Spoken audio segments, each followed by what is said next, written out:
दोस्तों नमस्कार। जो आईटीआर फाइलिंग की ड्यू डेट करीब आती जाती है, एक क्वेश्चन ये भी छिड़ जाता है कि क्या आईटीआर फाइलिंग की ड्यू डेट और बढ़ सकती है अथवा नहीं। अब इस प्रश्न का उत्तर देने की क्षमता तो मेरे में नहीं है, क्योंकि ये तो भारत सरकार तय करेगी कि उसको डेट ऑफ आईटीआर बढ़ानी है या नहीं।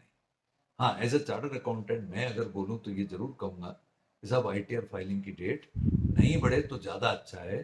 तब जाकर के एक लेवल पर न केवल प्रोफेशनल्स का जीवन सरल होगा, काम पूरा होगा, बल्कि करदाताओं को भी लाभ है। कैसे लाभ है सर? जब भी आईटीआर की ड्यू डेट बढ़ती है तो उसका एक अप्रत्यक्ष प्रभाव ये भी होता है कि करदाताओं को ड्यू डेट बढ़ने से एक्स्ट्रा ब्याज सरकार को देना पड़ता है, जो लोग लेट रिटर्न भरते हैं, because because due date extend हो गई।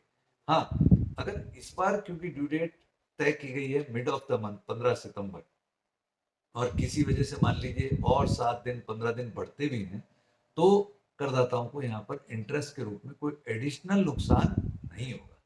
हालांकि उन्हें जो नुकसान होना था वो 31 जुलाई से 15 सितंबर की वजह से ऑलरेडी इंटरेस्ट के रूप में यदि कोई टैक्स ड्यू है तो हो चुका है।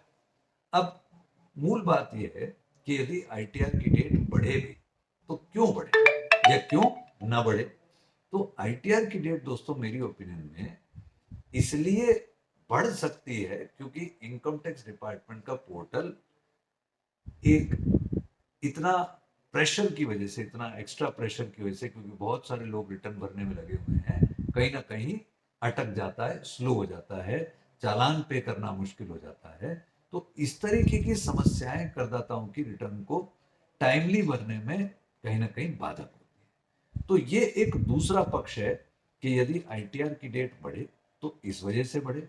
और फिर कहूंगा कि मेरी ओपिनियन में तो आईटीआर की डेट ना बढ़े, इनकम टैक्स डिपार्टमेंट अपने पोर्टल को प्रॉपरली हैंडल करे तो ज़्यादा अच्छा रहेगा। ये एक अंडरस्टैंडिंग मैंने आपके समक्ष रखी। आई होप आपके भी कमेंट इस पर आएंगे तो मुझे और अच्छा लगेगा। Thank you. जय हिंद।